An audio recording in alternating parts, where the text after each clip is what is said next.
Assalamualaikum warahmatullahi wabarakatuh. Anak-anakku sekalian, kita akan belajar bimbingan konseling dari masakan-masakan ini ya. Ini masakan berbagai macam resep rendang. Hampir tidak ada orang Indonesia yang tidak suka rendang, semuanya suka, dan makanan ini memang sangat lezat. Nah, kalau ini berbagai masakan ayam ya, gulai ayam dengan berbagai resep yang berbeda.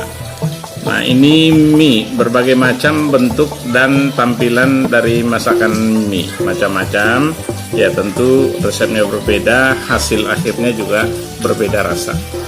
Nah, kalau ini berbagai macam jenis kue-kuean, kue-kue basah. Ini berbagai macam bentuk dan resep dari pizza. Ya, pizza ini bukan makanan khas Indonesia, tapi saat ini pizza ini sudah lumrah ada dan sudah mulai cocok di selera kita. Dan ini berbagai resep minuman yang pasti membuat haus dahaga kita menjadi hilang. Anakku semua, tadi sudah kita lihat kan berbagai macam ragam masakan. Ada rendang, ada gulai ayam, ada mie, kemudian ada berbagai macam resep pizza, dan kemudian ada berbagai macam ragam minuman. Tentu masih banyak jenis-jenis masakan lain yang biasa kita nikmati sehari-hari, yang hampir rata-rata itu semua rasanya enak. Tingkat keenakannya itu tentu sebanding dengan jenis bahan dan jumlah bahan yang digunakan agar masakan itu menjadi layak untuk dinikmati atau menjadi layak untuk dihidangkan. Nah, kita ambil contoh misalnya minuman, air putih dihidangkan, ya itu bisa juga kita nikmati, enak juga. Tapi kalau ditambah sedikit gula, rasanya tentu akan lebih enak. Kalau dikasih lagi dengan tambahan susu, ya lebih enak lagi. Kalau ditambah lagi dengan esens buah-buahan, itu pasti rasanya juga makin enak. Apalagi jika minuman tersebut dikasih topping es krim atau diberikan topping buih dari susu. Selain tampilannya makin menarik, rasanya juga makin enak. Nah, pizza, mie, gulai ayam, rendang apalagi, itu semuanya rasa enaknya itu sangat tergantung dengan ukuran dan jenis bahan yang digunakan untuk meracik makanan tersebut. Nah, anak-anakku sekalian, misalnya kita makan rendang, kita taunya enak aja kan? Kalian tidak tahu kan jumlah atau jenis rempah-rempah yang dipakai untuk masakan rendang tersebut. Untuk membuat rendang bisa dibutuhkan bahan-bahannya antara 10 sampai dengan 15 bahan rempah-rempahnya, atau untuk bumbu-bumbu supaya rasanya lezat. Untuk gulai ayam ya antara 8 sampai dengan 12 jenis bahan-bahan agar ayam itu menjadi lezat. Untuk bikin mie yang enak juga dibutuhkan di atas 5 jenis bahan rempah sampai dengan 10 jenis bahan rempah agar mie itu menjadi rasanya lezat. Demikian juga dengan pizza.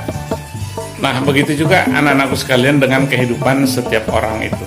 Jadi seperti apa hasil akhirnya sangat tergantung kepada jenis, jumlah, dan persentase atau proporsi dari rempah-rempah yang ada. Kalau dalam kehidupan kita, rempah-rempah yang dimaksud bukan rempah-rempah yang dipakai buat makanan, tapi adalah rempah-rempah kehidupan. Berbagai pengalaman pahit, pengalaman getir, asam, manis, dan pahitnya kehidupan, itu yang dimaksudkan dengan rempah-rempah itu. Nah, kita kembali lagi kepada makanan itu. Kita ambil saja misalnya contohnya rendang. Jadi bumbu rendang itu yang mungkin bisa kita nikmati, masih bisa diterima oleh lidah, itu cuma ada 3. 1 santan, yang kedua gula pasir, yang ketiga garam. Itu aja yang bisa diterima di lidah. Yang lainnya itu kalau kita cicipi tunggal, misalnya cengkeh nggak enak, jahe nggak enak, kunyit nggak enak, lengkuas nggak enak, kapulaga nggak enak, jintan nggak enak, merica nggak enak. Tapi ketika yang kurang lebih 10 sampai 15 bumbu itu diracik menjadi satu dengan ukuran yang tertentu, maka hasil akhir setelah diproses, dimasak sampai pada waktu yang tertentu rasanya luar biasa, membuat kita kadang-kadang makan kita lupa kenyangnya, saking enaknya. Nah, anak-anakku sekalian, kehidupan kita juga demikian. Jadi ketika kita melihat orang lain itu bahagia, hidup sejahtera, ya kita ngelihatnya pokoknya enak aja gitu kan.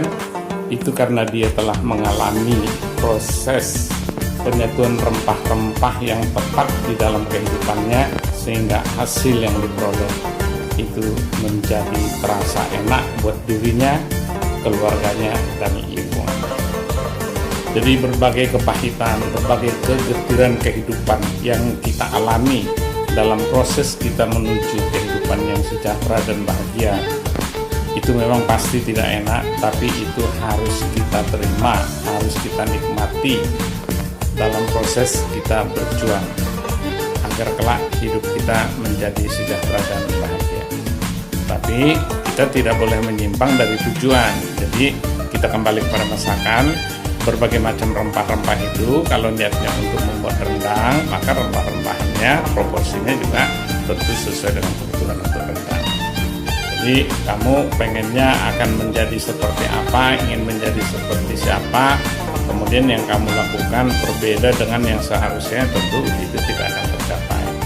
Yaitu untuk pembelajaran kita hari ini, bagaimana analogi resep masakan, bumbu-bumbu masakan, juga itu adalah resep atau bumbu-bumbu dalam kehidupan seseorang, sehingga hasil akhir dari kehidupan itu menjadi enak, menjadi baik, menjadi sejahtera dan bahagia.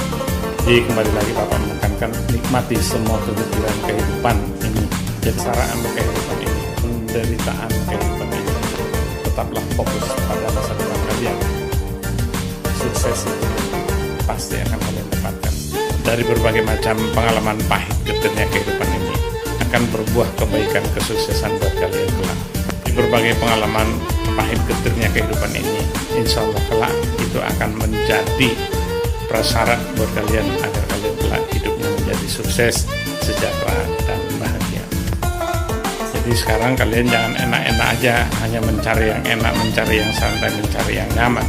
Kalau itu yang kalian lakukan, maka kelak hidup kalian tidak nyaman. Kalau sekarang kalian menikmati semua yang enak-enak, maka kelak hidup kalian menjadi tidak enak. Jadi sekali lagi, nikmati kegetiran, pahit getirnya kehidupan ini. Sabar, tetap fokus pada kesejahteraan, kebahagiaan masa depan kalian. Assalamualaikum warahmatullahi wabarakatuh.